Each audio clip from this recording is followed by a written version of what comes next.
So this lady, I was in Washington State, and a friend of mine was taking me down to see his friend of his. And so the first thing that she did was her husband had died about a year earlier. And so she said, I'm going to do something I never do. I'm going to let you sleep in his healing room and all his equipment. And so I said, I want to hear what you have to say in the morning. And so the first thing that I did was I said, the engraved map.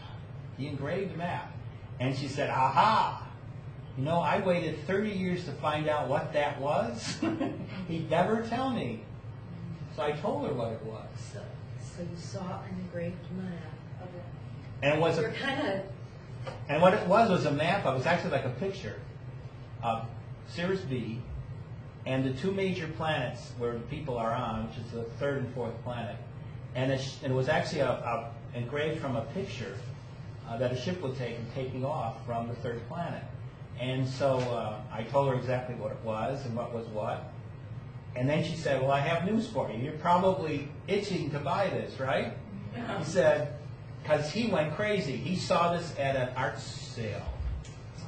And he told her, he said, I'm sorry, I have to do this. And he just took off for the bank. Ran, got it there just before it closed, got the money out, ran back, bought it. And he always said, why did you do that? He never said. And I said, well, that's what it is. And I said, I looked at it, and I said, every time I look at it, you know, I want to cry. He said, that's almost perfect engraved picture of Sirius B. And he said, now I know why he was. He said, every night before he went to sleep, he would always look at that for like an hour. She said, I drove him nuts trying to find out what it was, and he'd never tell me. So I told her. And she was happy. She was happy. She said, it's not for sale. So anyway, back to Agartha. Let's see, as it says there, the mountains are higher, oceans are bigger, and it's just a beautiful place.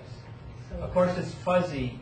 It got kind of fuzzy energy around it because the central sun is kind of like it's always got these little cloudy things around it, and that's from the energy. It kind of condenses energy around it. And so it's kind of like diffused light, but it's always there, so you have it 24/7. Of course, they live in crystal cities, which they don't care about the light as far as causing them to sleep or not to sleep. So they just use it. They only sleep an hour, anyway. Yeah, that's right, they only sleep an hour. But it looks like this is like a different dimension, isn't it? Yeah, it's a fifth dimensional universe there, down there. So isn't that the same, like a physical... Well, it's physical in that the energies of it, when you initially encounter it, is very physical. But after that, it gets different because what they've done is they set up the reality so that initially it relates to who you are. And then as you get down into their reality, they can shift it back and forth as they want. You have to realize these are multi-dimensional beings. They adjust their realities as they wish. So yes, the inner Earth is a fifth dimensional reality. The outer Earth is currently a third dimensional reality. So what would the third dimensional inside be like? There isn't I one don't think right she ever has been. She never has been. She never has been. That was the part. Never has been a third dimensional inside. It's shifted down third dimensional for the surface area, the immediate area just below the surface, and that was it. Remember, every part of the universe has within it the creative energies.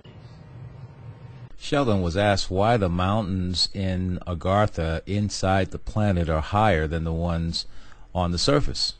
Well, they're just higher because the erosional patterns that happen on the surface area are not there because the wind, the water, etc., the way they react on the surface area right now in our limited conscious reality do not react the same way in a fully conscious reality.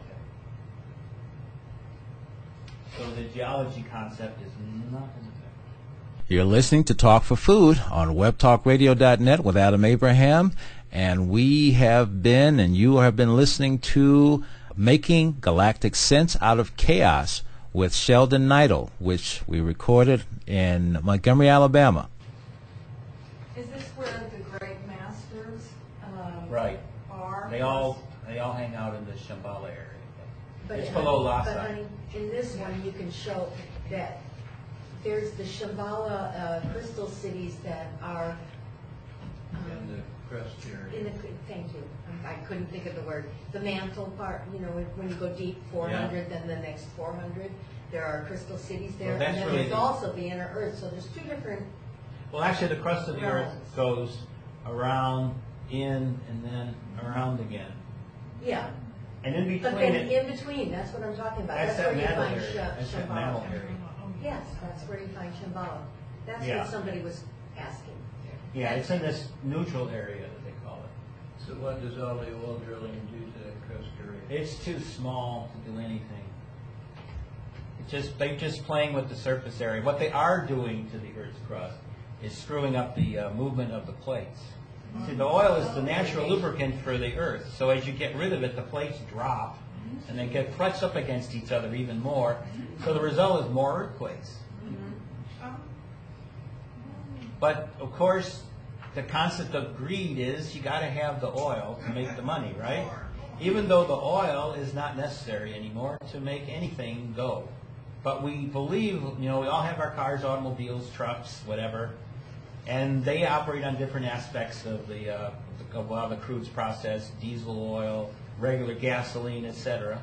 And that, of course, is part of this whole concept that Rockefeller did with Ford. You know, Ford originally, and this is something else about America that people don't really realize. Do you know what the number one crop after the two major ones, which is cotton and tobacco, number 3 was? Hemp. Hemp was used to make rope and everything else, make paper out of it, make ink out of it. Also, when they talk about the common clothes that the average person wore, it wasn't made out of cotton. Cotton cost too much then. It was made out of hemp. So Ford was looking around for how to do this. He wanted to have a product that was easily recyclable to power his engines for his cars. So what Ford came up with was, we have the farmers grow hemp, and we'll have them then take them to a special plant. They'll squeeze out the hemp oil, and we'll power the engines with the hemp oil. And he said, wow, I can turn Iowa farmers and Illinois farmers into millionaires as they'll be growing hemp. And not only that, it's a product that America will have renewable, and we will never lose any worries about our supply. Then along to Ford's reality comes Mr. Rockefeller. And he said, I'll show you a way to make your engines even more powerful. He said, you just have to readjust them and put gasoline in them. For a 27% decrease in power with the engines that we have today, it seems to me that it would be really worthwhile to look into the potential of producing hemp oil once again. We got some much more powerful engines today than we did, 100 years ago. And who would notice the difference at this point in time? Now, the only thing gasoline was used for until the early part of the last century was what? As a cleaner. It was an incredible degreaser. Could clean anything. So he took it from that, and also for use in lamp oil. That was the two things gasoline was used for. So what he did was he created the gasoline engine and made it something that Ford would put in his car. And the rest, as they say, is history. But if we had stayed with hemp, we would have a completely renewable resource. We wouldn't depend at all upon foreign products whatsoever, because it's a weed. It could grow even faster than corn. It takes about 2-3 months to grow industrial hemp. High as the elephant's ear, to use the thing from film. That's something that you have. So what happened was, we have to get rid of this stuff. Now, industrial hemp is entirely different than the other kind of stuff. Pot, yes.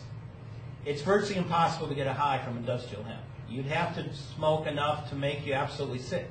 So what did they do? When they made the anti-marijuana laws, what did they hook into it? Industrial hemp. Yeah. Why? They wanted to make sure in the 30s that you didn't figure out that you could still use hemp oil to make gasolines go, and to get rid of gasoline and make engines go. Now basically hemp oil is 2/3 as powerful as gasoline, and that's of course what he used, Mr. Rockefeller, to convince Mr. Ford to do that.